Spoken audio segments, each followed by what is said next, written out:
Do you need an inline preamp like the Cloudlifter with the Shure MV7 dynamic microphone? We're going to answer that question in this video. If you are looking for pricing or specs for anything that you see in this video, please check out the links down in the description below. There we have current up-to-date pricing at a variety of online retailers to make sure that you're getting the best price possible if you are looking at buying any of this equipment.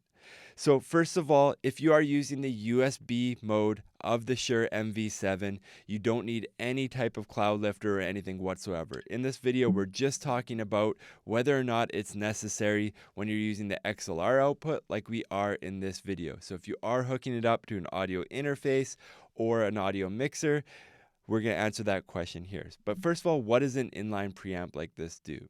The Shure MV7 is a dynamic microphone, which means that it does not need 48 volts of phantom power. So what the Cloudlifter or any other inline preamp does is if you do turn on 48 volts of phantom power, it'll basically trade that for reduced gain, somewhere in the neighborhood of 20 to 25 dB less gain. Now, some microphones like the Shure SM7B are notorious for having very low sensitivity, which means that you need a lot of gain to power that microphone. Here you can see with the Focusrite Scarlett 2i2 that we have the gain set to about 75%. Now, the reason that we use the Focusrite Scarlett 2i2 is because it does have some of the lowest available gain of audio interfaces and audio mixers in this price point. It has 57 dB of gain in the preamp here, but other audio interfaces in this category like the SSL2 Plus have 60 dB. If you're using a Yamaha MG10, it has 64 dB. If you're using something like a Go XLR, it has 70 plus dB. So that's the reason that we're using this. Now, what can happen is, even though this is on the lower end of the dB availability on the preamp here, you can see that it's only set to 75%. That's a pretty safe range. What I'm going to do now is I'm just going to pause and I'm going to turn this all the way up to 90% and 100% just so you can hear the extra noise that's coming in. When I do that, I am going to boost it. I'm going to leave a note down in the lower third here just so you can see how much I'm boosting it, but I'm doing that so you can hear the difference here. So we're going to start with it at 75%, and then we're going to go up to 100 and back to 75.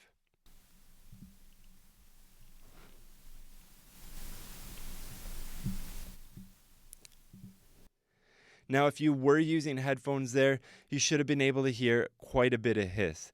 Now, let's look over in Logic right now. I'm using Logic Pro to record. You can see that the way the gain is set at 75% there, that we're coming in somewhere between -18 and -12 with our peak. That's exactly where you should be recording. That gives you enough headroom so you can be dynamic and you don't risk clipping at all.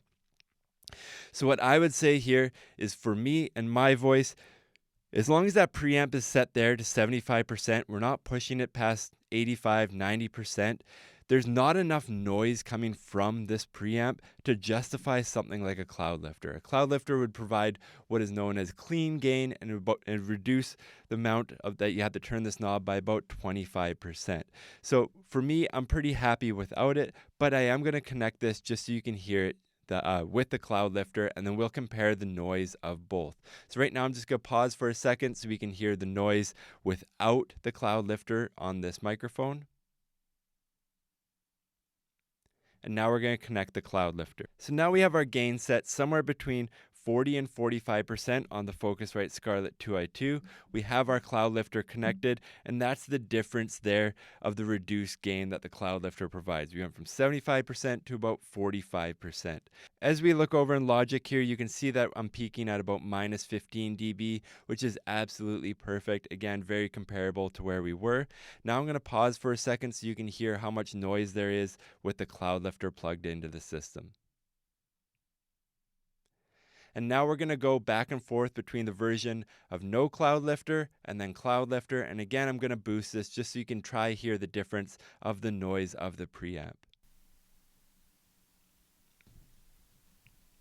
So there shouldn't have been a very noticeable noise, even if you do have high quality headphones or anything like that. So in my opinion here, I don't really think that there's enough value of the Cloudlifter. There's not enough noise reduction, if any noise reduction at all, that you can tell when you listen to those samples back and forth.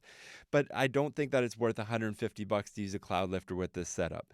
The Shure MV7 is not the SM7B. It has a much higher sensitivity, which means that you need less gain to drive it, which means that you probably don't need the Cloudlifter in your system to get more clean gain or reduced noise in your recording. So I don't think it's necessary for you with your recording either. Again, if you are looking for pricing or specs for anything that you see in this video, we do have current up-to-date pricing linked down in the description below. If you do have any questions about anything that we covered in this video, please leave a comment down in the comment section below. And again, if you do want to see more videos like this in the future, please like and subscribe. Thank you for watching.